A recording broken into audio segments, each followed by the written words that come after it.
निर्गमन पुस्तकाच्या 30 आणि 3व्या अध्यायांत आम्ही मोइजेची देवाक वळख आसचे विशीं, मोइजेन देवा लागीं एका इश्टा भाशेन मुखामुखी उलोवचे विशीं आनी गणना पुस्तक अध्याय 12 वाक्य 3 हांगासर मोइजे संवसारांतलो बोव खालतो मनीस आसलो म्हणले विशीं आयकता. अशें सारकें पळयल्यार निर्गमन पुस्तकांतल्या मोइजेच्या जिविताक आनी जेजूक सुवार्तेंत आपुरबायाची तुलनाची सर मांडून हाडल्या तरी ह्या तुलनांत जेजूचें खाशेलेपण चड स्पश्ट रितीन दिसता. मातेवाचे सुवार्तेची आयची उतरां मातेवाचे सगळे सुवार्तेच्या संदेशाचो सारांश म्हणयेत. हेर उतरांनी सांगचें तर सगळे मातेवाची सुवार्ता आज आमी नियाळच्या मातेवाचे सुवार्तेंतल्या उतरांचे विवरणच म्हणयेत.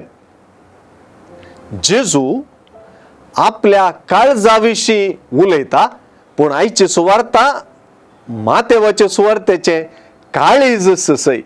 कित्याक आज जेजू आपूण देवाचे गुट जाणा आसचो आनी ते गुट आमकां उगडापो करचो उगडापणगार म्हणून स्पश्ट करता. म्हणजे जेजू आपूण बापाचो भळो आनी खालतो पूत म्हणून इस्रायलाक इस्रायल परजेक दिल्लें आपोवणें आपणा थंय शेवटाक पावला म्हणून नियमशास्त्र आनी सर्व जानवाय आपणा थंयच वा आपल्या व्यक्तित्वांतच रोमन आसात म्हणून आनी देवाची खुशी संपूर्ण तरान आपूण व्यक्त करता म्हणून उगडापें करता आनी आमकां सर्वांक ताच्या विशेवाक आपयता.